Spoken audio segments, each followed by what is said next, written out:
Capítulo 68.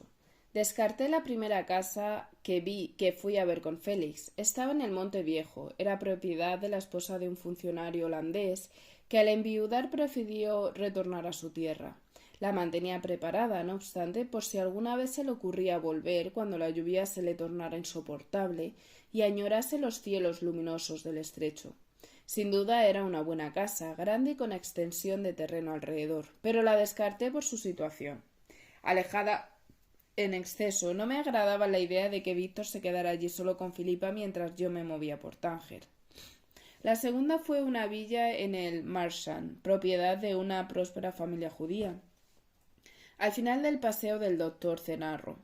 Divina, rodeada de un jardín con bungavillas y palmeras. Me la habría quedado en el acto de no haber estado vacía, a la espera de algún arrendatario que llegara con sus propios muebles.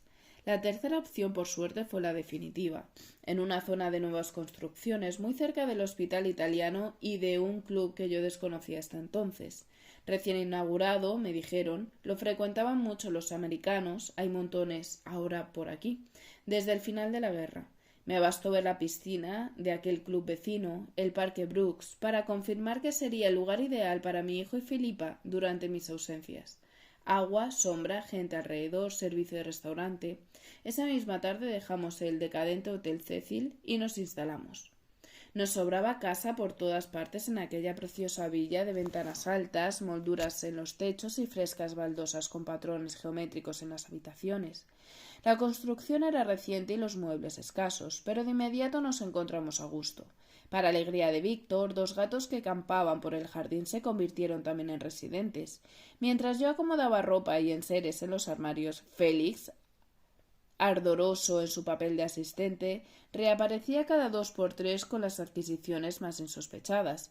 Lo mismo un par de hamacas para el porche que habituallamiento para los primeros días o unos hermosos faroles para el pie de la escalera. Estaba yo terminando de ordenar los últimos cajones cuando llegó él con sus conquistas humanas, dos jóvenes moras con sus pañolones blancos atados a las cabezas. Tu nuevo cuerpo de casa, querida. Preferí no protestar y decirle que con las manos de una de ellas sería suficiente. Ambas se quedaron a mi servicio, igual que la dulce Jamila en los días de Tetuán, igual que nuestra querida Sharifa, que tanto hizo por nosotros cuando nos mudamos al Austrian Hospital en la ciudad vieja. Retornando a mis quehaceres, intenté librarme de las añoranzas. Un par de horas más tarde di por concluidas las tareas domésticas. Salgamos a cenar, propuso Félix. Yo no tenía ganas. Casi ni fuerzas. Habría comido cualquier cosa, una raja de sandía, un tomate aliñado, y me habría quedado encantada charlando con mi viejo amigo bajo las estrellas en una de las hamacas que él mismo había traído, despreocupada, sin gota de maquillaje y con la melena suelta. Era consciente, no obstante, de que me convenía empezar a moverme.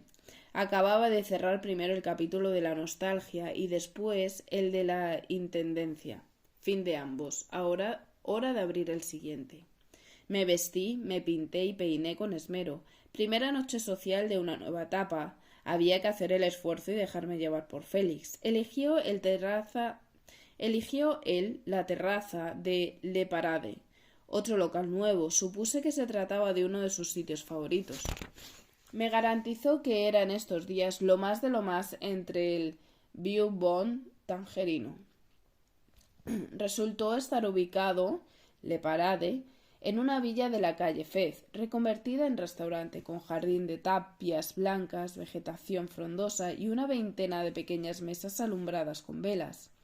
Un pianista amenizaba el ambiente. Los camareros marroquíes con fez rojo se movían ágiles con sus bandejas. La clientela era variada, a juzgar por las lenguas y los atuendos, francés, inglés con acento británico o americano, algo de español, aunque no mucho, algún ramalazo de italiano, el patrón de la propia ciudad en pequeña escala. No saludó a nadie Félix, sin embargo, y nadie parecía conocerlo tampoco. Me extrañó, por lo que comentaba en sus cartas, por el desparpajo con que me recibió y por cómo hablaba de unos y otros. Yo había presupuesto que estaba bien conectado en la ciudad, que le sobraban amigos y vínculos. Por eso me sorprendió que pasase tan desapercibido entre aquella colorida parroquia. Aún así fingí concentrarme en mi menú, a la espera de cómo se desarrollaba la cena. Decidí en cuestión de segundos. Tomaría simplemente un lenguado.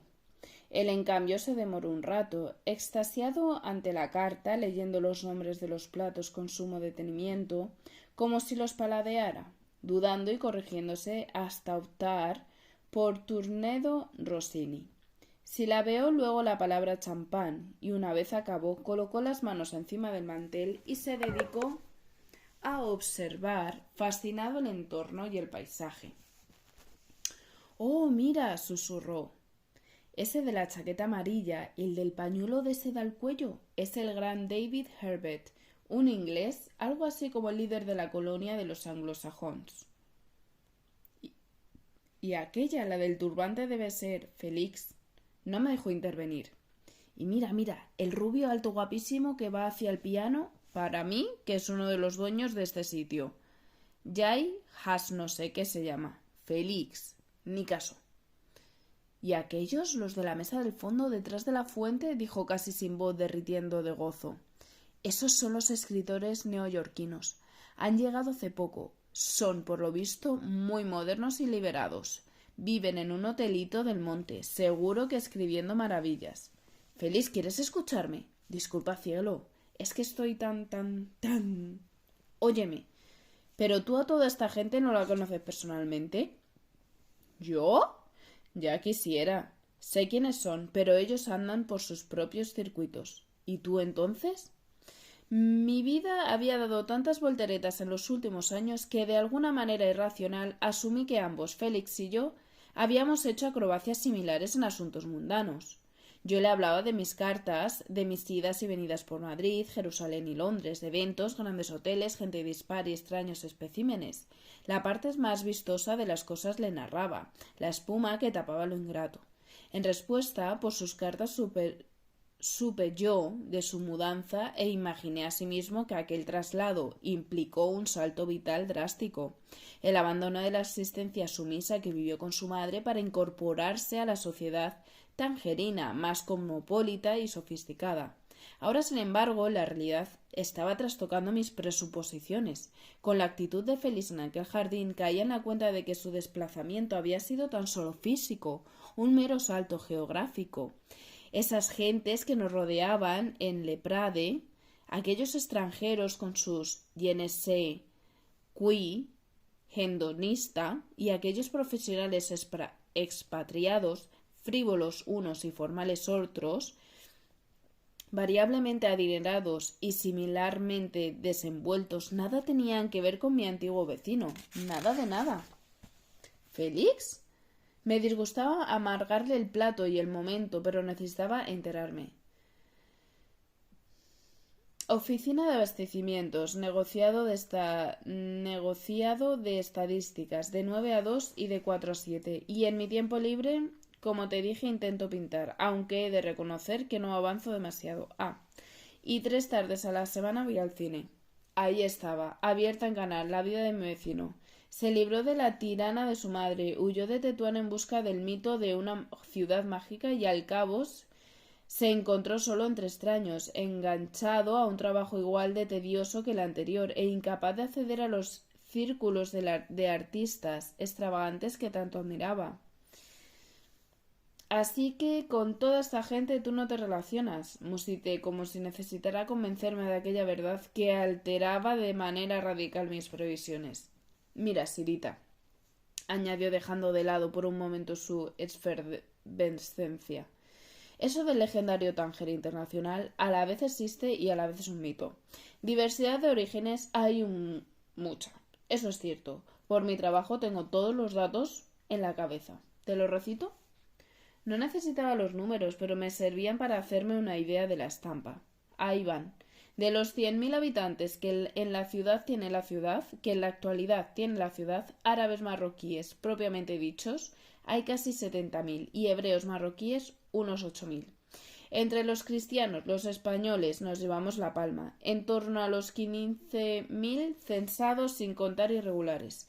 Somos los extranjeros más abundantes con diferencia, y los que marcan con cierta forma la vida de la ciudad.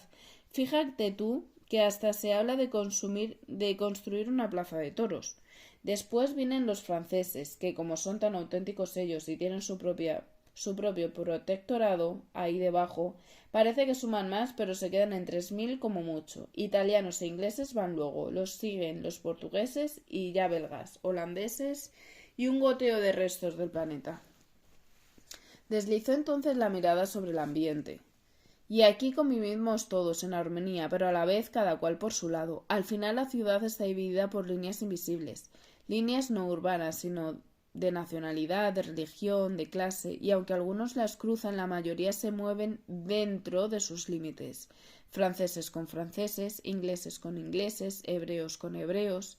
Incluso la colonia española, tan numerosa, tiene también sus partes definidas. La guerra dejó una huella bien honda entre los dos bandos. Por otro lado, nada tienen que ver los cargos de la administración o los empresarios o los profesionales de copete, qué sé yo, los médicos del hospital o el director del Banco de Bilbao o del Español de Crédito, con los montones de andaluces exiliados o emigrados que trabajan como albañiles o como camareros y viven en casas humildes o en pequeños patios llenos de geranios y ropa al viento.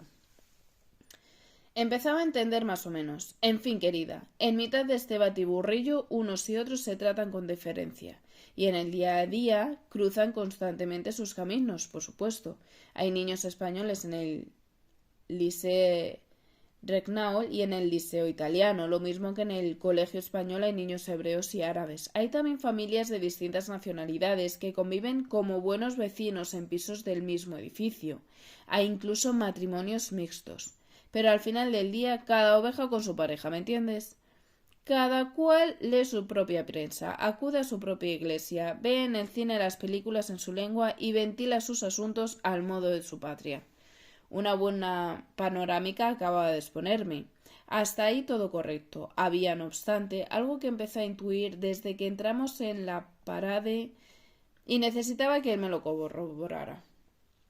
O sea, ¿tú nunca acudes a las fiestas que organiza, qué sé yo, el inglés de ese de la chaqueta color yema de huevo? David Herbert, ¿invitarme a mí a una fiesta? Ahora sí que estuvo a punto de atragantarse con un amago de carcajada. Claro que no, loca, ni él ni nadie de estos circuitos. La risotada que él contuvo sonó acto seguido colectiva en una mesa cercana. Nos quedamos mirando, con disimulo. Los gritones esos son americanos. Ya te he contado esta mañana en el Parque Brook que, desde que los aliados ganaron la guerra, campan por aquí a montones. Todavía no los tenemos contabilizados con detalle en mi negocio, pero suman ya un buen número. Creo que tienen alguna instalación militar cerca y varias emisoras nuevas de radio, y empiezan a abrir algunos negocios. Lo interrumpí sin miramientos. O sea, Félix, para concretar. Lo que conoces de toda esta fauna internacional más allá de las cantidades es simplemente porque los observas y porque te gusta estar al tanto de lo que se mueve y porque en lo más profundo de mí habita una gran cotilla, ya me conoces. Pero sí, querida, lamentándolo mucho, ahí acaba mi vínculo. Me metí en la boca el tenedor, para que la decepción se mitigase con el sabor del pescado. En mis planes incluso yo había imaginado que Félix iba a resultarme útil para insertarme en los círculos en los que presuponía que llevaría a cabo mi nueva misión en Tánger. Colgada a su brazo, pretendería hacerme pasar por una difusa viajera, sin pasado ni ataduras, moverme con el descaro y la falsedad de costumbre, soltando frases livianas, esparciendo evocaciones equívocas, y mencionando escenarios agarrados por los pelos. Ahora, sin embargo, ese proyecto se me desinflaba como el soufflé glacé que acababan de servir en la mesa de al lado. Contemplé a mi amigo mientras pedía su postre al camarero en un francés artificioso, de alumno aplicado, ufano, en cualquier caso, ante esa ocasión ajena a su día a día de aburrido oficinista a cargo de estallidos e informes, carpetas y papel secante. Y mientras lo contemplaba, me pregunté en qué momento se le quebraron las alas, cómo fue que no logró arrancar el vuelo que tanto ansiaba. Todas sus ilusiones, los sueños de vivir una vida alternativa, el genio artístico que yo le supuse cuando dibujaba esbozos para mis prendas, parecían haber quedado en humo. Su madre estaba muerta y enterrada. Él era libre en teoría, pero seguía amarrado a un trabajo mustio y a lo que leía en la prensa o los libros, lo que escuchaba en la radio o en las charlas ajenas y lo que le pasaba por delante de sus ojos, pero a distancia siempre, sin implicarse nunca de forma personal, un mero espectador, un simple bullor de mundos ajenos. Esperabas más de mí, ¿verdad? Dijo mientras atacaba su crème brûlée, sin mirarme a los ojos, como si me leyera el pensamiento. Le mentí por pura inercia. No sé a qué te refieres. Alzó la vista entonces, se pasó despacio la servilleta por los labios. Sí lo sabes. Las voces del resto de los comensales arroparon nuestro silencio. El pianista arrancó un tema animado. 2 o 3 parejas salieron a bailar. Un fotógrafo disparó su cámara. Yo era el listo cuando nos conocimos, ¿te acuerdas? El versado, el informado, el culto. El que tenía ideales, ambiciones y las cosas bien claras. Tú por entonces, en cambio, eras solo una criatura suspendida en el aire, frágil, vulnerable, sin visión del mundo ni perspectivas. Yo ansiaba librarme de mi madre, tú ansiabas reunirte con la tuya, y ahora míranos. La muy zorra de Encarna lleva 3 años criando malvas en el cementerio civil de Tetuán, y yo sigo acojonado por su sombra. Y tú, en cambio, sacaste valor para no solo reunirte con Dolores, sino también para separarte luego de ella sin desgarro y seguir tu propio camino. Y ahora aquí estás de vuelta, convertida en una mujer formidable que tiene un propósito, bulle por dentro y hace volver cabezas. Más parejas se sumaron a la pequeña pista. El tono del ambiente había cambiado. Carcajadas, voces altas en varias lenguas, descorche de botellas y música vibrante. Alargué mi mano hacia la de mi amigo. La apreté con fuerza. Me sigues haciendo falta, Félix. Cuento contigo. Te necesito a mi lado.